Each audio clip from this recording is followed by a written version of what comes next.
And we're on. What's up, everybody? I'm so happy to be here again for day 7 of the I'm Curious to Know project. Daily conversations with incredible athletes, innovators, and unique personalities from the endurance sports world. I'm very pleased to bring you today's guest, professional triathlete, US Olympian, all-round legend, Ben Kanute. Ben, how are you, mate? Good. Yeah. Thanks for having me on, Travis. It's great to see you. We've crossed paths a few times. We've always had a really good time together. Some great conversations. I've referenced you quite a few times as the future of the sport, the future of triathlon. I've also referenced you as probably the most competitive person that I've ever come across. And I'll give the context on that. You stayed with us at a resort that we were at in Sedona a couple of years ago. You and your wife, girlfriend at the time, Courtney, were there, and you looked down at the tennis court and you were convinced that you were going to beat Courtney in tennis, even though she's a very talented tennis player. And I could see the twinkle in your eye to know that this is a competitive person that will try and beat you at anything.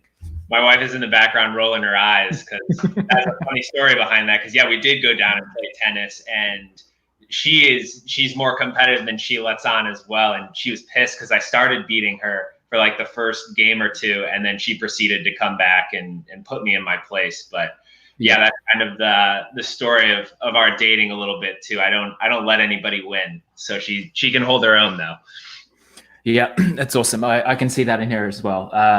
Now, being that you are so competitive, and obviously, you know, the season should be well and truly underway, the triathlon season here in the Northern Hemisphere. How are you kind of reconciling that energy and that competitive spirit now that, you know, there's no races on until who knows when? Yeah, it's a tough question, and it's one that I'm still trying to deal with as we go through this kind of uncertain time. So at the beginning, it was frustrating because it just felt like stuff was being delayed, or there was a next race, and you're still like want to be on that edge and want to be ready to be competitive at any moment.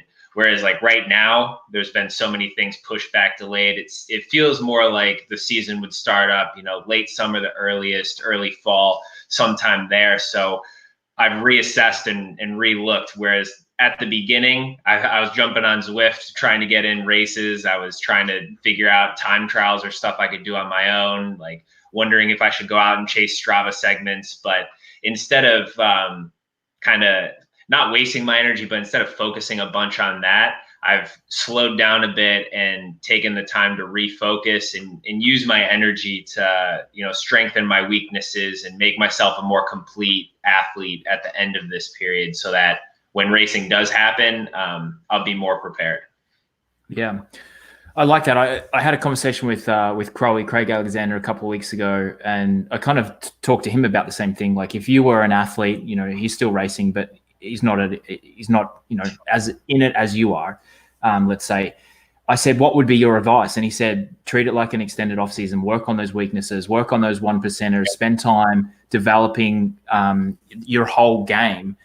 Tell me about, you mentioned that that's kind of your plan now. Tell me about what that means for you. Does that mean extra hours running? How are you kind of going through that period and working on those? Yeah. So, I mean, at the beginning, like I was saying, it was more like we're just trying to hold fitness, like wanted to be ready, at any moment for things to get better and hop on a plane and go race somewhere. But now that we're, I guess, like stuck in this situation, like we're looking at it where we don't have to be conservative and ready to race, and we don't have to keep all 3 sports up. So my swim and bike have traditionally been, my weapons, the things that I had that come a little bit more naturally to me. So I'd say for the next 12, 18 weeks, something like that is going to be a much heavier focus on the run. So that doesn't necessarily mean crazy high volume or, just crazy hard workouts, but just more of an intense focus on it and letting the swim and bike just kind of maintain and be there. And then once racing is more of a for sure thing, I can bring it all together and have had this like focus of being a bit more like a runner through these next few months. Yeah.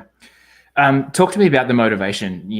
Have there been times over the last, call it 2 months, where you wake up and you're like, what's the point? We're not racing. There's nothing going on. I'm going to have an extra beer at dinner, or like, tell me about that. Has there been these roller coasters of kind of motivation and emotions that have come your way? Oh, for sure. I mean, I was at the point where, I was coming off my wedding and my honeymoon and straight back into training. And it felt like crunch time. Like everything had to go pretty perfect. Like didn't have like all of this time to get ready. And I was just very focused, getting everything done. And then it felt like, oh, now we've got time. Now there's like, it was almost, it's a blessing a bit for me, because like I was ready to go, but now we have even more. But now it's like, oh, we have all of this time to deal with. Like, when is racing going to start? And that's kind of a slippery slope to go down, because then it's kind of like, well, whatever, this year's a wash. But really, we don't know that. And for me, it's just, taking a step back and not being so serious. Like, people who are super fit right now, or are trying to like smash records or be race ready, like I've tried doing that for an entire year, starting in February and going till November, and it's draining. And to not have any races to kind of do that with, like, I've just been like, okay, let's take it slow. Let's just like build into it. And with this renewed focus on the run, I think that's something that's important, like to have a goal with, to kind of take the next few months and have something, a little bit more tangible to focus on, rather than something that's just racing or trying to put up something impressive. Like it's more of a process goal rather than these outcome goals right now. Yeah. Do you think that has anything to do with like a piece of identity? So like I think about this probably more from an amateur athlete standpoint, where a lot of their identity is wrapped around what they can do. They're training for the next Ironman or whatever, and it's kind of an escape for them. And now they don't have that. So twofold: amateur athletes, what would be some advice you would have for them? And then the second part of that question: do you think there's an element of some of your peers and colleagues who may be struggling around that identity piece right now as well? Well, yeah, I mean, I think racing, like I'm competitive. I'm very competitive, and I love to race. That's one of the main things, and that's one of the things that gets me out the door. But what I think you have to go back to is it's all of those processes and the journey that leads up to the race. That the race is pretty much the reward. So it's kind of switching that out and switching that mindset a bit, and taking the time to enjoy the day-to-day a bit more. And it's allowed me to take off some of the stress of going like, okay, I don't have to go out and do 3 by 30 minutes on the bike today. I'm going to go out and ride for a few hours, or I'm just going to, get a short section done on the bike here, and then be able to enjoy the rest of my day and relax a bit more. So while I could see that, there is some, like, I guess, identity that goes into the race itself. Like there's so much more leading up to that, and the process that goes into it, that you could focus more on. Cause I mean, in my opinion, at least, it seems like there's going to be racing again. And, I've thought of this too as kind of like a period of, I've always prepared for, on the off chance something happens and I'm injured or I can't race, and everybody's in the same boat here. This is actually an easier situation to be in, where, we can't race at all, but we can still train, and we don't have to watch other people racing. It's not like you're sitting on the sidelines watching the world go by, which is probably difficult with a big injury that would put you out for a year. But I believe we'll be back at some point. So it's kind of just looking at it as, more of a pause rather than this world crashing down around us. Yeah. I like that advice. And I think for me, you seem to have set up a pretty good, situation for yourself, where you're working on your personal brand, you're providing value to sponsors. Tell me about how much of a hit is it that you're not able to race, and there's, not the monetary rewards for prize money and things like that. It seems like you're probably in a better situation than some of your peers are. But has that been a consideration as well? Watching the kind of the dollars go out the door that you tallied up already. Yeah. So, I mean, I'm in a unique position. Like you're saying, I'm grateful, and I'm blessed to have made my career and to work hard to get to a point where, I've saved and I've worked with my sponsors and gotten to a place where I can be comfortable right now and not be worried about when racing will come back. It's obviously, yeah, you do see dollar signs going out the door when you look at, 4 or 5 races that we could have done that I could have been competitive at in the first half of the year. But overall, like it's been that hard work and viewing triathlon as a business as a whole. So, I mean, for me, the most important thing is performing and being my best self and being the best athlete and person that I could be. But then it's also, like you said, like working on the brand, figuring out like who you are as a racer and as a person, and trying to get companies to understand it. And I've been pretty lucky to be connected with a bunch of different companies who I believe in their products, and they believe in me.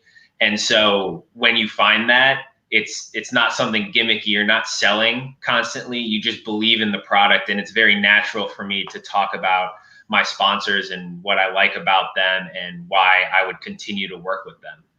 Yeah. Tell me about some of those conversations you've had with your sponsors. You're talking to the athlete manager and you're kind of planning, okay, we're not going to be racing. What can we do? Like, what have those conversations been like? Has there ever been any pullback, or have they been positive for the most part?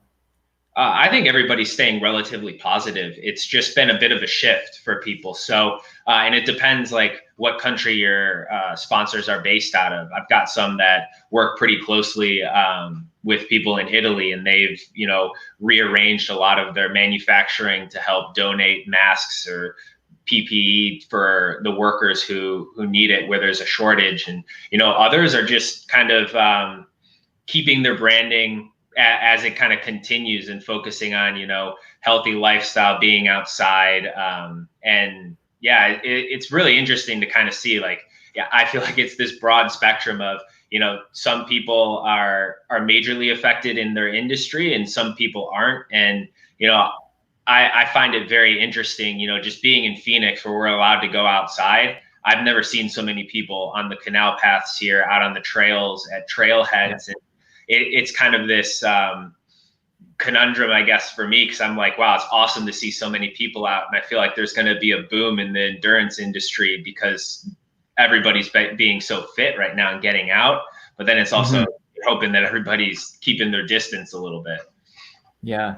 Yeah, we had I've had some interesting guests and they've kind of talked about that. Like Kevin Rutherford, the CEO of Noon Hydration, talked about how their business is growing because people always need to stay hydrated. It seems like more people are moving. And there's been some studies that have shown that people who are used to work out once or twice a week are now doubling that. They're now, 2 to 4 times a week. And it does seem like there is this kind of push to be outside and get moving again, which is fantastic.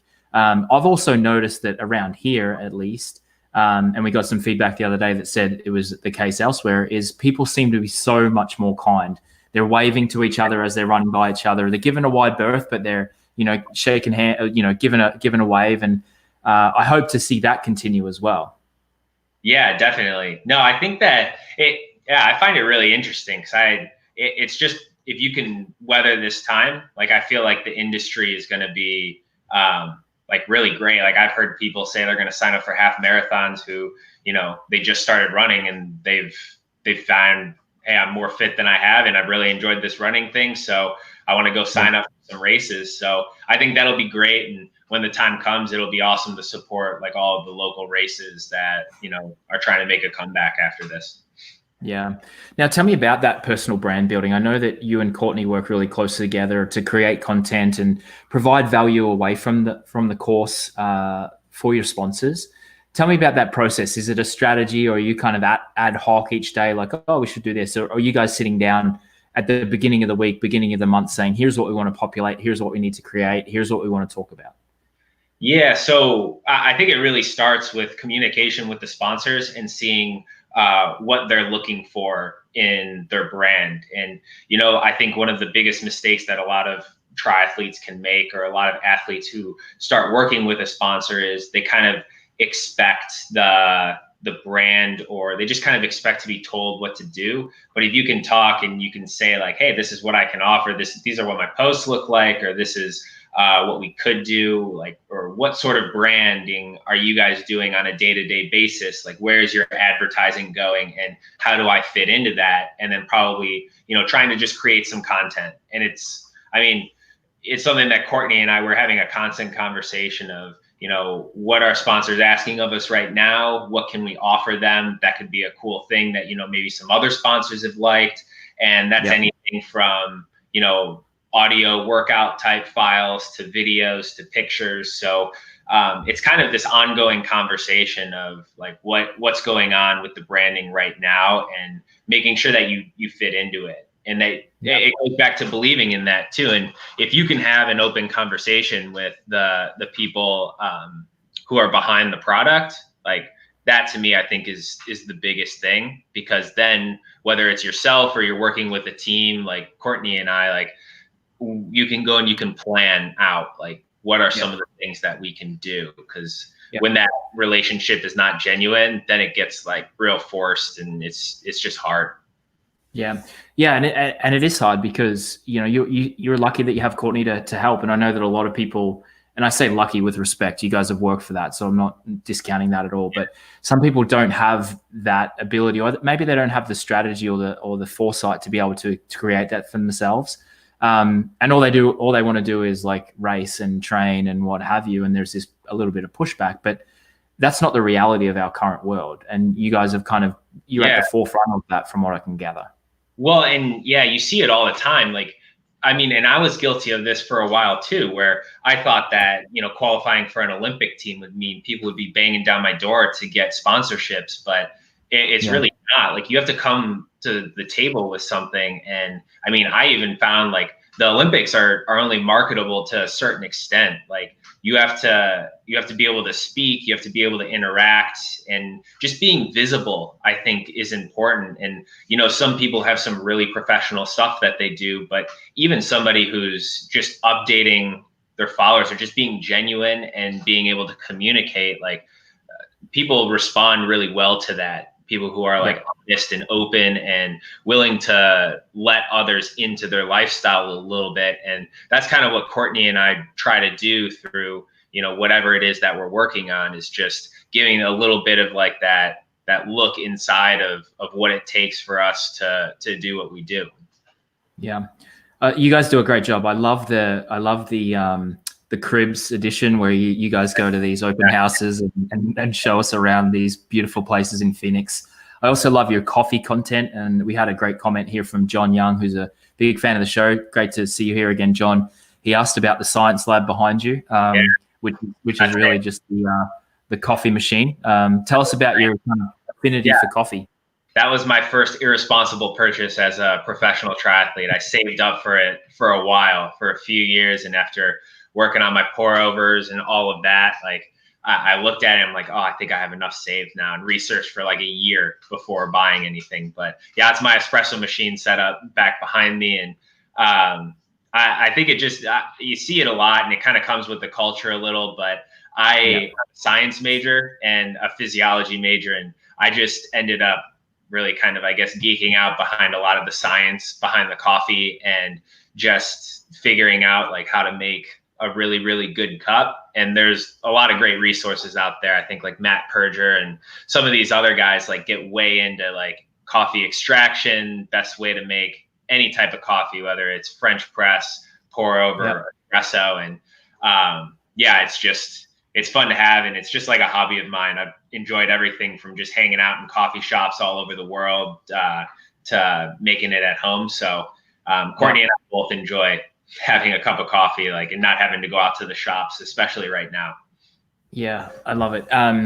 So we had Ryan and Des Linden on the first edition of the show, and Ryan talked about exactly what you said. It started as a passion. He started drinking it and wanting to learn more, and now he's got a roaster in the house, and they've started their company, and it's kind of grown. So I don't know if you guys know each other or have met, but I'll put you guys in touch. We'll get some Linden by Two Beans out to you there as well to try out. I tried some of those like way at the beginning when they first started roasting them, and they were great. Yeah, no, it's awesome. Yeah, I'll connect you guys. I'm sure he'll be happy to send you out some stuff. Now tell me about, so we've talked about coffee. We've talked about the open houses. You alluded to your Olympic experience. I want to hear about that, because I talked to Brenda Martinez the other day. She talked about her Olympic experience, and she was getting her ring sized in Houston, and she turns to her left and Serena and Venus Williams are sitting there. So tell me about your experience at the Olympics? I mean, honestly, like the Olympics was awesome. Like I have a lot of great memories from there. I think racing is probably one of the coolest things, just the crowd and being able to have my family there, like both my parents and my brothers. Like it's not often that all of them get to show up to a race, especially in a different country. But I think out of the whole journey, one of the coolest things was how I qualified, and that was like having kind of a couple terrible races at the test event and really having to work on the mental side and adjusting some training stuff to put myself back in it. And just really, yeah, like it happened. It started in Chicago with kind of just the grand final there, and really just kind of having fun with a race and taking a chance, and got some points in the qualification process there. But then in Yokohama, where I ran myself onto the team, like for the first time in a long time there, where I just kind of sat back on the swim and the bike and relaxed, and then ran probably one of my best 10Ks off the bike, the best one at that point for sure, when, you know, I had the likes of like Kevin, and I was racing against Joe and Greg, and let's see, it was Eric Lagerstrom was there, like some of the guys who have like this pedigree of running, Jared Shoemaker, who, you know, on paper, probably people would have bet against me and put them ahead to qualify for the team, but ended up like getting it done there. So that was the most special part. And from there on out, it was just kind of like enjoying the ride. Yeah. It's interesting. You talk about your run being potential weakness. I've seen you just talked about running yourself onto the team. I've seen you make up unbelievable time at Major League Triathlon races on the run. Do you feel like there's a sense of when your back's against the wall and you've got something to chase, that all of a sudden you can unlock something that allows your run to all of a sudden be a strength? Well, you know, I struggle with this because I don't really like calling my run a weakness, I guess. In comparison to the swim and the bike, like I'd put myself in the top echelon of the sport. Like I'd put myself in the top percentage, whereas the run, maybe just I'm comparing against some of the best runners in triathlon. So maybe it's just, you know, off of their pace a little bit, and I'm looking to, you know, run with them or ahead of them. So I'm being a little bit hard on myself. But yeah, I mean, there's definitely been some races where I've been able to tap into something and get to, you know, what me and my sports psychologist call like that flow state where everything just clicks. And I think that's kind of part of it is I just have like this more experience swimming and biking. It just clicks a little bit easier where I have to just pay a little bit more attention to the run. So that's why I'm focusing a little bit more on it here, and why I've kind of focused on it more in the past is just to, you know, kind of hone it and make sure that every time I go out there, it's like I'm hitting it out of the park. Yeah, understood. Tell me about that sport psychology piece. I think that so much visibility to swim, bike, run. There's workouts for forever and a day that you can find. And the big unlock is that mental side of the sport. Tell me about your experience with that. When did you start with a psychologist? What are the things that you guys talk about? You don't have to open the full playbook, but I'd love to kind of get an insight into what that's like. Yeah, so I started working with him after the Rio test event, where I had one of the worst races of my life. Like I got dropped in the swim, was just barely holding onto the bike in the main pack, and then jogged the run. And all of my training had been good up until that point. So I was just asking myself a lot of questions, like what's going on. And I think that it was just like, what we figured out was I was putting a lot of pressure on myself to do, you know, what was expected of me. Like I was supposed to automatically qualify for the team there because it was a course that suited me. It was made for breakaways. It was an ocean swim, hilly bike, and there were guys like the Brownlees there who were going to break everything up. And yeah, I was going to make the breakaway and run myself onto an Olympic team, and just like massively failed at it. So it was going back and just remembering, like getting back to like the process goals, not comparing myself to other people, not like trying to live up to expectations. And I think the mental side, just like the physical, is always an ongoing process. And you're always trying to make sure like that's like focused on yourself. What can I do to be the best? And having like those process goals in there. What can I do? Like what would equate to a successful race overall, even if I didn't, you know, have the outcome goal, like make the Olympic team. And that's what it all came to in Yokohama. Was I was relaxed going into that race, just having some fun. And it was like, I'm either going to make this team or I'm not. And it's fine if I don't. Like the world, I'm going to be able to keep racing. Like it's not the end of the world if I don't. And I think being relaxed like that really helped me, break through to that level that I needed. That mental side almost seems like the ultimate test of process goals, because there's no good, bad, win, loss in the mental side of the sport. You're not going to keep a checklist of how many times you had a negative thought in a race, I'm assuming. So it automatically causes itself to just be about the process. And it's probably just this never ending cycle that you go through, that you're never going to get perfect at it, but each day you can be a little bit better and a little bit better and a little bit better. Yeah. And it's just focusing on like what you can do. And that's truly like what makes champions and what makes people successful. Is you look at people who are considered the greatest, and, a lot of their great sporting moments, or a lot of the stuff they go back on or that people are impressed with, are when the odds seem stacked against them, or something tragically like blows up on them or just totally messes up, but they still follow through and they still win and they still succeed. But it wasn't like that was easy for them. They just make it look easy. And so it's still coming through, and it's all about like being solution focused and like, what can I do right now to keep moving forward and keep making progress? What are some of those things that you say to yourself? What are the mantras, or what are the messages that go through your head to keep you moving forward? So, I draw a lot on like my consistent work that I do like throughout the year. But, if something's going wrong, I feel like I'm like a lot of stuff, especially when you're in that perfect, like slow state, I feel like everything is very, not like slow motion, but I can just process stuff very easily. Like it's like if something like whatever, a flat tire, or somebody really like beats up on you in the swim, because that's happened multiple times, or just like my goggles get ripped off or something. It's more of like a fix the problem and move on. There's like there's no panic that's involved in it. So that's like what the flow state, like when you get into like that perfect rhythm, like that part is really great, and you can have that rhythm. But even if something trips you up, like there's no real distractions, like nothing really gets to you.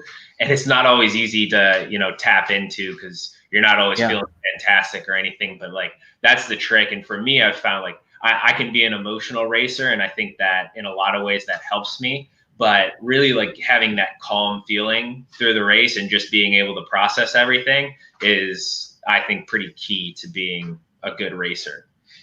Yeah, it seems to me that, at the physicality of the people at the top end of any sport is so closely aligned. They're within percentage, points of percentages within each other, but it is that mental ability, or that ability to overcome adversity, that really helps those champions stand on the top, as you mentioned. Do you rehearse things like that? So your goggles get knocked off. Do you kind of rehearse in your mind how you're going to handle those situations? Or is it you just have this message in your head that, you can tap into no matter what situation comes your way? Yeah. So a lot of times I'll visualize like the perfect race going through, and that's, I feel like you imagine that a lot of times, and it's bound to come true. Like you instill that in yourself, and that's what you're focusing on. But yeah, I do like kind of go through like what could happen, like what do I do? But I've raced so many times, and I've been through so many situations that I feel like I can have a lot of things thrown at me and a lot of things go wrong, and adjust and not let it affect me. And I might be jinxing myself a little bit, because there are stuff that I haven't encountered that would be hard to get through in a race. But I feel like I have a good foundation of going back and like, if something happens, like I've had my suit come unzipped, I've had whatever flat tires, I've had people jostle me on the run, just people, whatever, seeing people like not do something correctly on the course. And the biggest thing is not getting emotionally affected by it, because when you get emotional, like you can almost feel that tightness inside of you, and you're just like making things so much worse. It's when you're calm and you just say, that happened, what can I do to keep moving forward? Yeah. I appreciate you sharing that. I think it's pretty rare that we get to talk about these things, the mental side of it. As I said earlier, everyone's interested in like swim, bike, run, and what's the workouts and stuff. But I think there's just this extra element. So I appreciate you sharing that. I'd love to go back to that Olympic experience. You mentioned you you were loose, you were light, your family was there. What's that like when your name gets called out and you go down to the dock and you look around and you're at the Olympics? Talk Yeah. me through what that was like. It's all like kind of a blur. Like I remember like specific instances and I was trying to soak it all up, but like it kind of goes by in a flash. But like the thing that really sticks out is like, the test event, that whole year leading into the Olympics, people are fit. Like people are really like getting after it. And I mean, people like the Brownlee brothers and Javier Gomez, like all these different people are racing really fast and are on this level. And it's like, it's just ratchets up like another notch or two when you get to the Olympic Games. Cause I mean, I think I barely made that front bike pack. I was going so hard in the swim too. And it's like all of your energy is just focused on that, but you still like kind of realize, oh, like, wow, like I'm at the Olympic Games, like this is pretty sweet. But again, like then you get snapped back to reality and you're going up the hill for the 6th time and you're like, okay, I still have at least twice more, like just don't lose it out of this corner or don't lose it out of that corner. So it's like very focused on the job, but still trying to like soak in all of that. And I mean, it was just cool. Like, I mean, one of the coolest things is going to like the events afterwards. And we were just standing there. I was with my brothers and one of my friends, and we were watching like the water polo team, like play against, it might've been for the gold medal match even. And we were all decked out in USA stuff, but didn't have a flag. And one of the guys had another one and he just passed it off to us cause he saw that we were way into it. And we just didn't have a US flag. So I think that's pretty cool. And in that sort of stuff and just being able to represent your country and, something that only happens every 5 years. Yeah. What was it like having Gwen win the gold medal? You're a part of the team, obviously the contingent of triathletes is small per country. What was that like? Did you kind of feel like you were a part of that victory as well? Yeah. I mean, it's awesome when any US athlete wins an Olympic medal, especially one in your sport. So Gwen is an amazing athlete, and to watch her like actually seal the deal with all the pressure leading up to the games and the battle with Nicholas Spierig, like that was definitely a cool race to watch. And it's nice to think like, hey, that's maybe played a small part in the medal, I guess, but really that is all her and her team. And it's just cool to be in the same sport and to like see that's what, USA Triathlon helped develop that.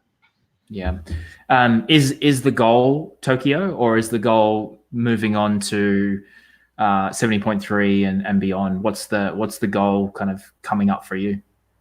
Yeah, I'm still straddling kind of multiple distances. So the mixed relay is still high up on my list, like trying to win a gold medal in that with the US Olympic team. But a lot of uncertainties there, I think, with now selection process, like the game selection for countries and everything. So there's still a lot of information that needs to be sent out to us so that we could see it. But that was the goal coming into this year. And I felt I positioned myself well for it. And then it was also to be successful at the half Ironman distance and win a world championship there. So still kind of straddling that, but I think the Olympics are going to have to wait for another year and just kind of have to see what kind of unfolds in that whole process. Tell me about the PTO. Obviously, it's, they've been working on something for a couple of years now. There's been some huge announcements. They've come in the sport with a lot of money. What's your take on that?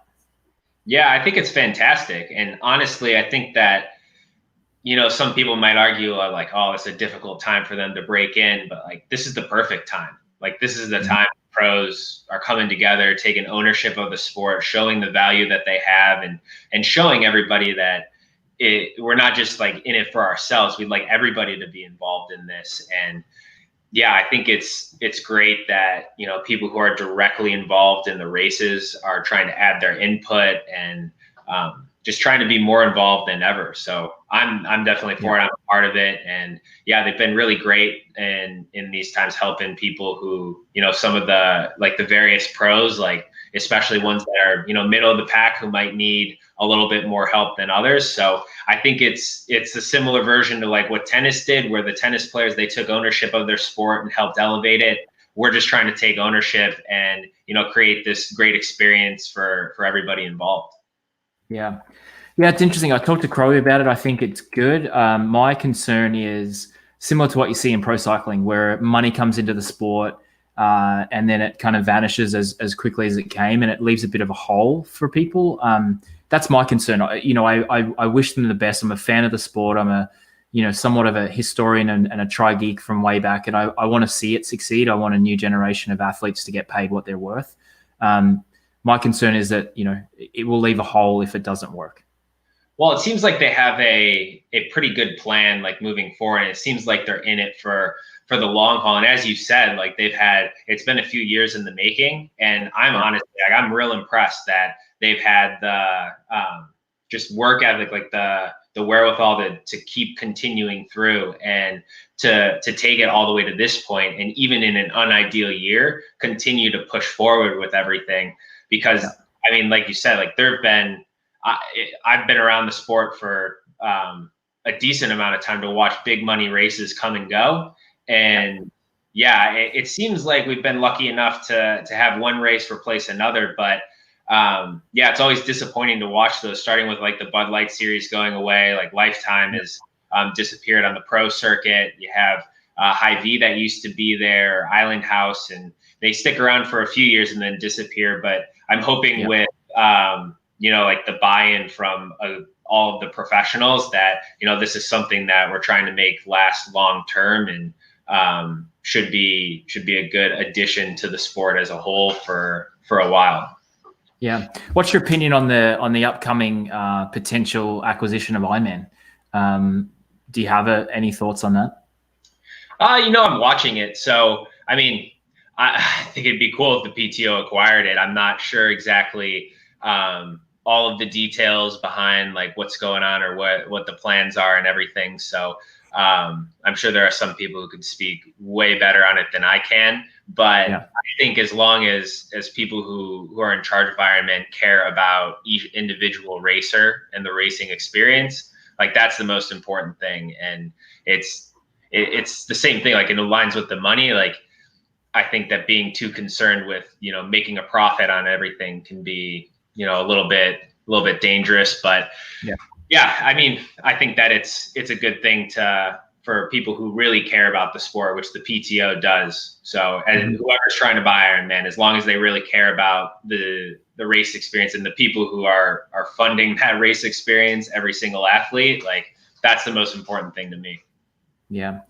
You talked about having been in the sport for a while. I want to hear from you. What's your most memorable triathlon experience?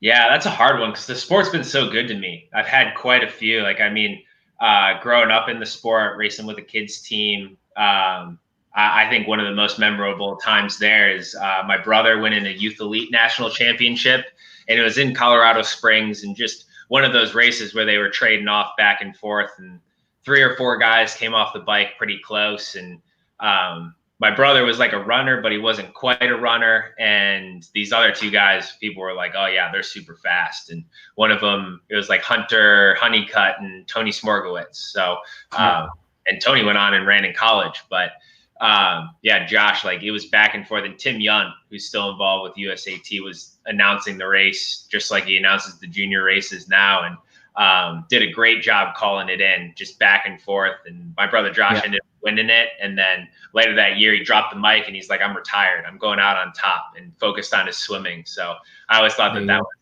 a pretty good story. And I guess in recent years, it'd have to be the Island House Triathlon, just with how unique of an experience that is. Just, I mean, being able to walk away from the win with that race was just amazing. Taking Courtney along, just the whole package was really there for experiences. Yeah, that's amazing. It's it's a shame that one went away, and hopefully we can revamp that. I'd love to go and watch that. That'd be amazing. Now, I want to ask you 3 questions. I finished the segment. I finished the show with 3 questions every day, very much based on isolation and current circumstances. But I'm going to go with number 1 here. What's one thing that's changed for you during isolation that you want to keep once we go back to whatever our new normal is? Yeah. So this one is I'm using a bit of a cop out, but we got a puppy right at the beginning. We had planned on getting it before, but that's one of the major changes, and we spent a lot of time with the puppy. So we definitely want to keep the dog after isolation. Love it. That was a softball. That was easy. You have to keep the dog. You have no choice. Yeah, exactly. Number 2, what's one thing that you thought was important before isolation that you're happy to leave in the past? This is a really hard question because it's funny because my lifestyle, like I train on my own a lot, and we joke that we kind of were socially isolating before even all of this.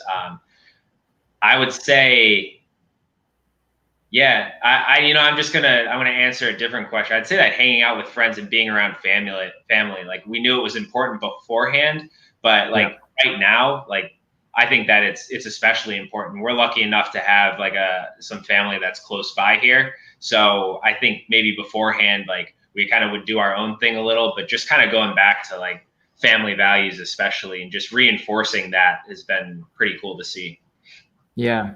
Yeah. It's interesting. I've heard that on the show. We've had 3 answers only for that question. It's not spending less money, so not buying things.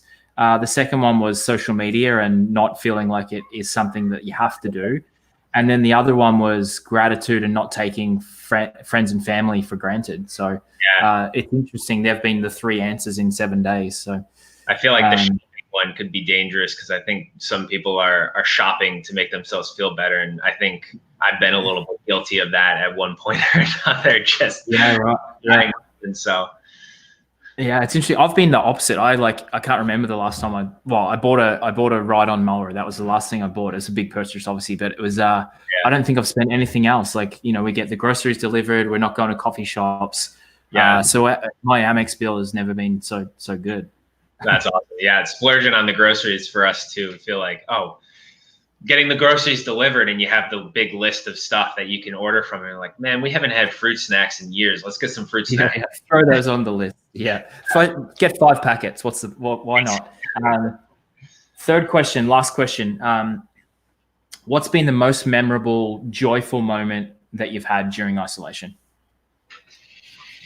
Yeah, that's also a tough one. I mean, I could cop out and say the puppy, but I'd say, yeah, we're gonna go back to the family one. Courtney's sister is pregnant right now, so there's a lot of joyful moments with family and everything. So I'd say that the pregnancy in the midst of all of this is finding something pretty excited to be about. Yeah, very cool. Have there been any moments where you've kind of actually taken pause, like you're out on the road and you've noticed that there's a tree there you've never seen before? Have you kind of been able to be a bit more immersive in your world, given that you're not so heads down focused on numbers and hitting those numbers? Yeah, definitely. Just noticing stuff in the neighborhood and exploring our city just a bit more. And it's been a little bit, I think, eerie at times because when living in Phoenix, like it's a big driving city, but like it's been relatively quiet. Like we're able to cross roads running instead of going through tunnels and stuff that we usually wouldn't be able to cross very easily. So it's been nice to be able to get out and enjoy the fresh air. And I mean, I keep seeing stories about like air quality and stuff being way better now than it ever has been. For that, people want things to go back to like normal, but not really, because they want, climate change has become a much bigger issue because everybody's like, oh, this is so great. Like I can see for more than like a few miles in some of the big cities. So I think it's been pretty cool to notice that sort of stuff. Yeah, very, very cool. Mate, it's been great to have you on the show. I love you kind of opening up the kimono a little bit on the mindset stuff. That was a highlight for me. And it's really good to hear that you and Courtney are doing well. And I appreciate your time and energy for joining me. And for anyone who's here, as mentioned, we're going live every single day at 3:30 Eastern. Tomorrow we have my former boss, a Lululemon and Nike exec, Duke Stump, an incredible, incredible person, such an interesting story, working with Nike way back in the day when Mark Allen was one of their marquee athletes. So he's got a long history in endurance sports as well, but very creative and very talented man. So you want to catch that. Ben, thanks for coming by, mate. It's been great to catch up, and look forward to chatting again soon. Yeah, thanks for having me. I enjoyed it. Awesome, mate. We'll chat soon. See you, bud.